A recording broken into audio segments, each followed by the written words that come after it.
To start with, I would like to focus, first of all, make you aware about the world feed industry. If you will see, as each and every speaker was talking about, that the growing human population is encouraging that food demand and animal source of food are more preferred in developing countries also. And for to satisfy the hunger of those animals, now the feed production has reached to 1 billion tons in the, if we see on the world side, which is around US dollar 400 billion. And as per FAO estimates, by 2050, the demand for food will grow by 60%. And if this is true, then the requirement will be quadruple in 2050 for the feed also. So keeping this in mind, if we will go to India, so coming to India, I'm just trying to give you the passing reference of the current livestock population according to the 20th livestock census, which is completed in 2019, which is more recent and more relevant with the 2020. So if you will see, the 535 million is the total livestock population in India, which is increasing with the growth rate of 4.6% as compared to the livestock census of 2012.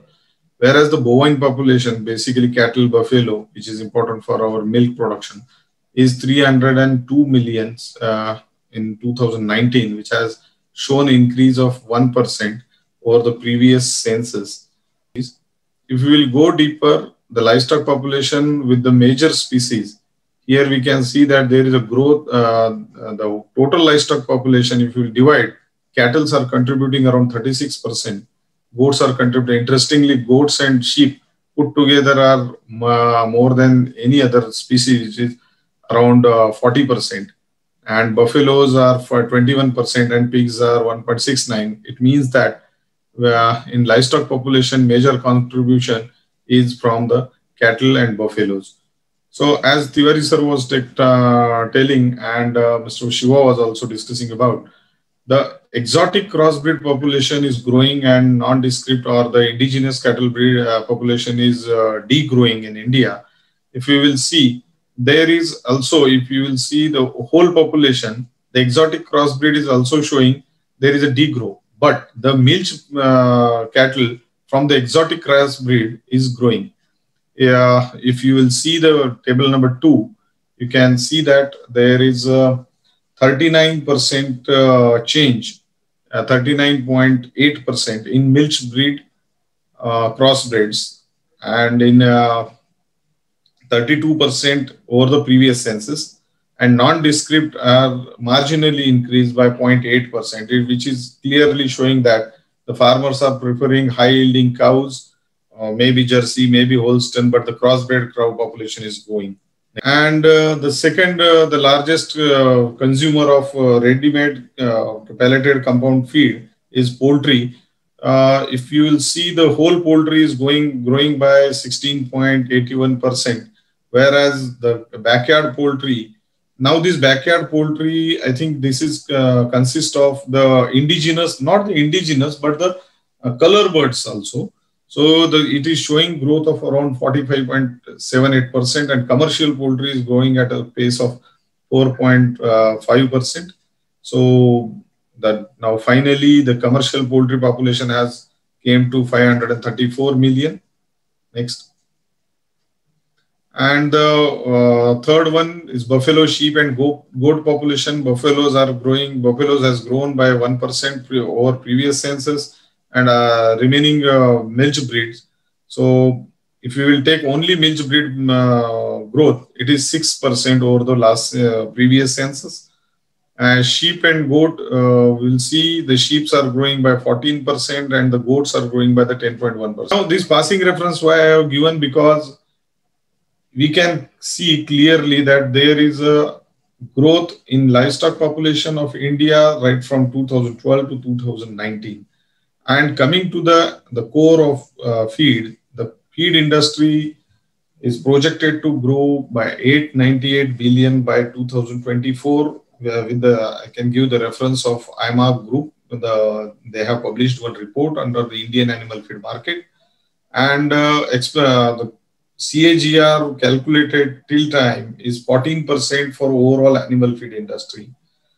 If commercial feed we categorize, the 60 to 65% is catered by the poultry, then aqua is catering for 6 to 8%, and dairy is 10 to 15%.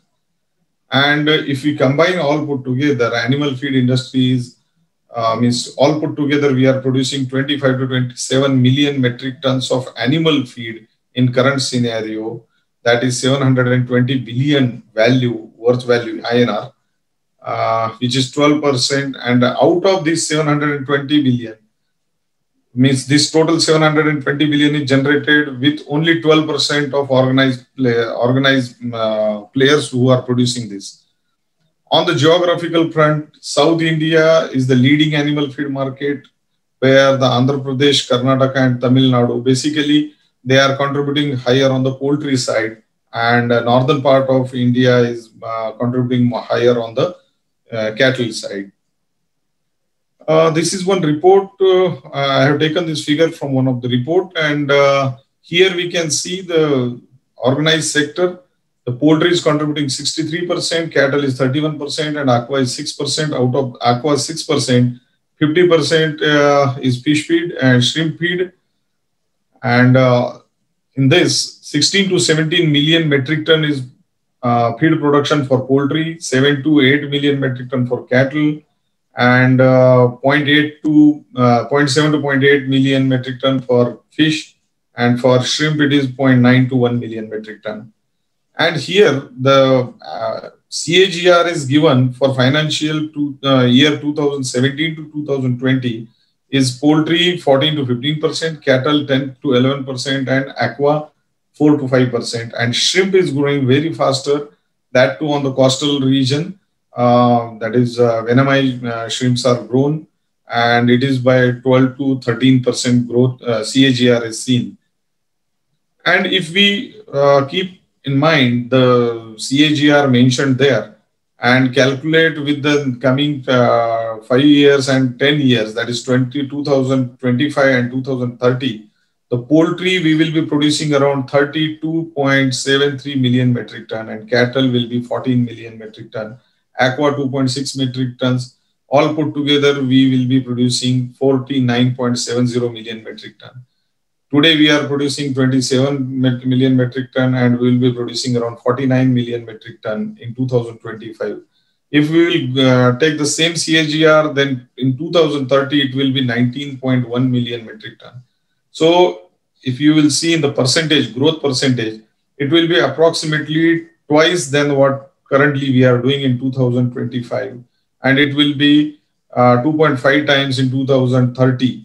This is with the help of only organic growth of livestock population in India. There is no any bigger factor which will increase the demand for the cattle or the livestock feed in India. And the growth drivers for the animal feed industry, already we have discussed about the animal protein consumption, which is increasing. That is poultry and aqua, means poultry and fish consumption is increasing. There is a widening demand gap in green fodder, because already Tiwari sir was talking about some of the breeds which are taking more feed and fodder and water, but farmers are more interested in growing them only because of the production.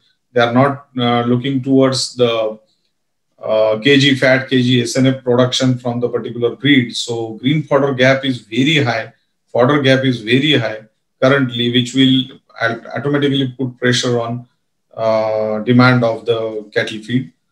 And the professionalization of dairy industry, where the small farmers are now maintaining their more number of cows, like 5 to 10. If you will see last 10 years, the 10 plus farmers, means 10 animal plus farmer, percentage is increasing. It is around now 20 to 22% of the total industry, and remaining 60 to 65% is backyard farming, and only 5 to 7% is actual corporate farming. The organized players are also coming in, like 50, 100, 200, 500 animal farms But unfortunately, there are very less examples of successful such corporate farms. But now they are adopting some more technologies. So maybe in future we can see more organized players. There is a new, it's not new, but due to the continuous efforts of all feed manufacturers and the emphasis of government cooperatives on the compound feed or the balanced nutrition, now there is the share of compound feed is increasing against to the home mix. If I can quote about Maharashtra approximately requirement is 4 lakh metric ton per month, and all put together organized players are producing 80 to 1 lakh metric ton per month. So what remaining? The remaining is home mix only. So increasing consumption of type 1 feed means currently now people are, as we have seen in January, there was a good demand for the milk and there was a high rate of 30 rupees, up to 30 rupees in Maharashtra. So people were preferring the quality feed, type 1 feed, and type 2 and type 3 feeds are going down, so that they are trying to get better quality or better, higher protein and higher fat content feed to produce good quality of milk. Some of the government policies, major packages like 15,000 crore package is declared for investment in the dairy industry. That those things are also giving the positive impact on increasing animal population and by then animal feed requirement. There are some of the factors which are restraining the growth of industry, or I can't say that growth of the industry, but hurdles definitely. As Mr. Shiva has quoted, it was a roller coaster ride in 2019-20, and it is absolutely true. So all type of hurdles we have seen in 2019-20, and very much uncertainties for milk production. Sometimes there is a shortage, sometimes immediately we are getting the flush. Nobody is able to predict what exactly going to happen, because 323 for SMP in January and today 175 is something unbelievable. So some of the factors like there are some high import duties on feed ingredients which are restraining us from producing better quality feed or higher cost feeds. Then some regulatory regimes are there. Then volatility in raw material prices because of these El Nino factors, climatic variation. The crop productions has impacted a lot, and which is creating volatility. Frequent disease outbreak now in Maharashtra, there is an outbreak of lumpy cow, lumpy skin disease. Such kind of FMD is continuously there. So these are some of the hurdles which are faced by the farmers in currently. But after all this, we have to go ahead. We have to go ahead and as both of the previous speaker has spoken about, there is a good future for the dairy industry, poultry industry, and other livestock industry. So we have to think about the way forward. India has already got #1 position for meat, wool, eggs production, and not one, but it is the largest population among all that. And seeing to the current situation, there is acute shortage of feed and fodder. Not the feed, but fodder there is an acute shortage, at least in the southern part of the country. That is Maharashtra, Gujarat, and this Andhra, Tamil Nadu, and Kerala.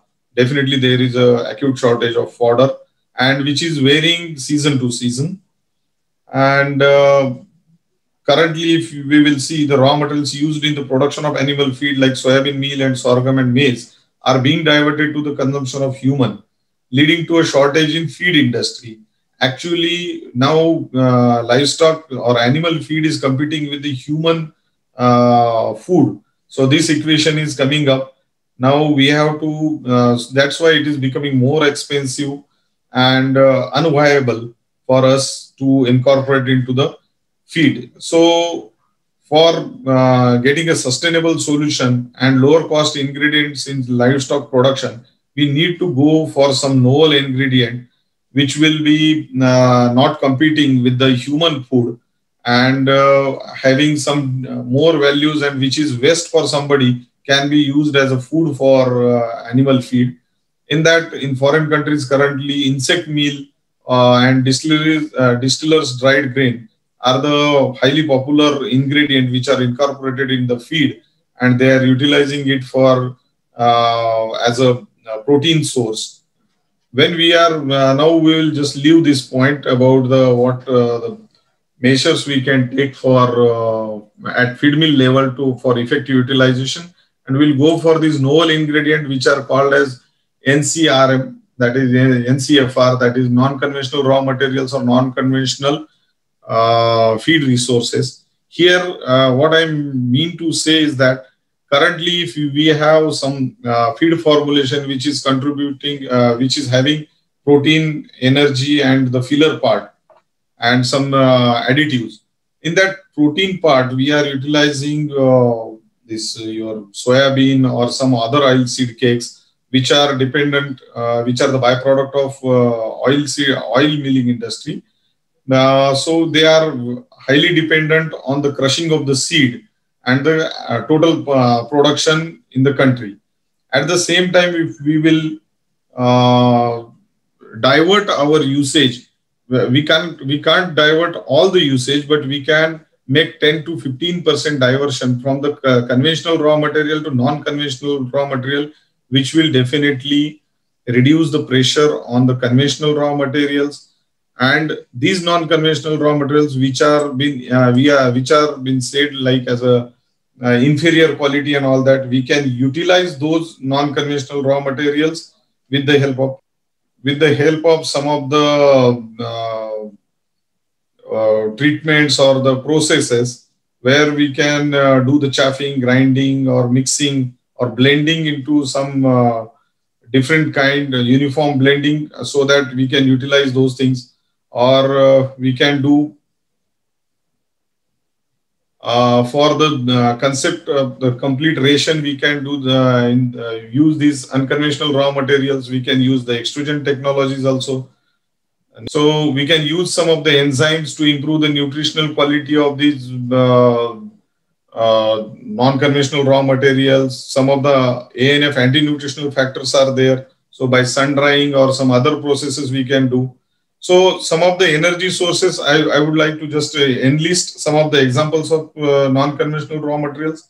Like in energy sources, bubble pods are there, apple waste is there, tapioca byproducts are there, coca pods is there, coconut peat is there. And in protein sources, ambadi cake, corn gluten meal. Corn gluten meal nowadays it is coming under the convention itself. Corn steep liquor, it is one of the upcoming non-conventional raw material source, but it is very good. We are using it, and it is having very good nutritional value also. Then dencha seed, gore meal, isabgal gola, so many byproducts we can use. Some azola, bubble pods, bubble seeds, bubble seed chuni. These are some of the unconventional raw materials that you can include. Finally, what point I want to make is the shortage of feedstuffs in the future is alarming issue. At present, trends in the poultry industry and dairy industry are showing that there is a gap between the requirements and the supplies of the nutrients. So the non-conventional raw material may help us. And if we will start using NCFR from today, definitely we can reduce the pressure on the conventional raw materials and fulfill the demand of the industry. So that's all from my side. Thank you.